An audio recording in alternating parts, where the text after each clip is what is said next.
இந்த திட்டத்தின் மூலமாக என் பிள்ளைகளுக்கு நல்ல உணவை வாங்கி கொடுப்பேன். இந்த திட்டத்தின் மூலமாக என் பிள்ளைகளுக்கு நல்ல உடைகளை வாங்கி கொடுப்பேன். இந்த திட்டத்தின் மூலமாக எனக்கு தேவையான மருந்து மாத்திரையை நான் வாங்கிக் கொள்வேன். இந்த திட்டத்தின் மூலமாக யாரிடத்திலும் கடன் கேட்க வேண்டிய அவசியம் இல்லை.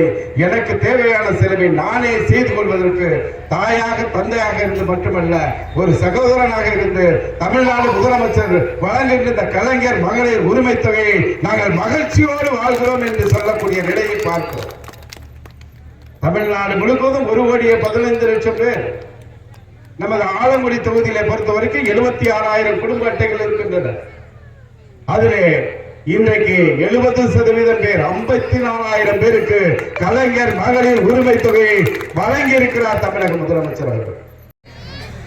கிழக்கு ஒன்றிய கழக செயலாளர் KS ரவி அவர்களே, மேற்கு ஒன்றிய செயலாளர் KP தங்கமணி அவர்களே, ஒன்றிய கழக செயலாளர் அறந்தாங்கி குமார் அவர்களே, பேரூர் கழக செயலாளர் பேரூராட்சி மன்ற தலைவர் KC சிவகுமார் அவர்களே, பேரூர் கழக செயலாளர் A பழனிக்குமார் அவர்களே, தெற்கு மாவட்ட மாணவரணி அமைப்பாளர் கலைச்செல்வன் அவர்களே, ஒன்றிய குழு உறுப்பினர் கீதா பழனியப்பன் அவர்களே, மாவட்ட மாணவரணி துணை அமைப்பாளர் கார்த்திக் குமார் அவர்களே, மாவட்ட மாணவரணி துணை அமைப்பாளர் PL ராஜமாணிக்கம் அவர்களே, மாவட்ட மாணவரணி துணை அமைப்பாளர் கை உதயசூர்யா அவர்களே, மாவட்ட ஒன்றிய பேரூர் கழக நிர்வாகிகளே, கிளைக்கழக பேரூர் கழக செயலாளர்களே, அனைத்து மாவட்ட அணி தலைவர் அவர்களே, முதற்கண் நன்றி கலந்த வணக்கத்தை தெரிவித்துக் கொண்டு, அண்ணன் அவர்கள் குறிப்பிட்டதை போல பணியை முன்னிட்டு நான் அதிக நேரம் உங்களை உட்கார வைக்க மாட்டேன்.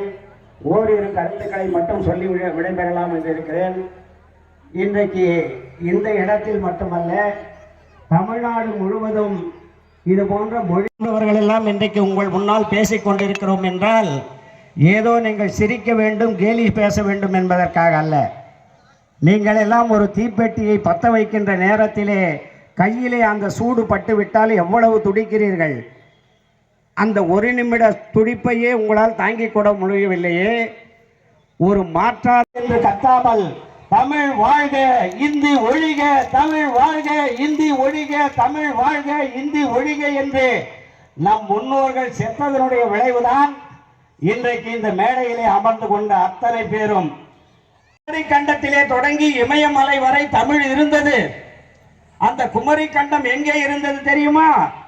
நம்முடைய கன்னியாகுமரிக்கு பக்கத்திலே இருந்து கடல் பகுதி அது சுனாமி வந்து அழித்து விட்டது. காரியதரிசி அவர்களே என்று சொல்வார்கள், பொருளாளர் அவர்களே என்று இன்றைக்கு சொல்கிறோம், பொக்கிஷதாரர் அவர்களே என்று சொல்வார்கள். இதையெல்லாம் எப்படி மாற்றினார்கள்? திராவிட இயக்கம் தோன்றி தந்தை பெரியார் அவர்களும் பேரறிஞர் அண்ணா அவர்களும் இந்த தமிழுக்காக ஒரு பாதுகாப்பை ஏற்படுத்த வேண்டும் என்பதற்காக அன்றைக்கு தொடங்கிய போராட்டத்திலே இன்றைக்கு வரை தொடர்ந்து கொண்டிருக்கிறோம் என்று சொன்னால், அப்படி தொடர்ந்து கொண்டிருக்கின்ற காரணத்தால் தான் இந்தியாவிலே எந்த மூலையில் வேண்டுமானாலும் இந்தி மொழி இருக்கிறது, தமிழ்நாட்டில் மட்டும்தான் இல்லை.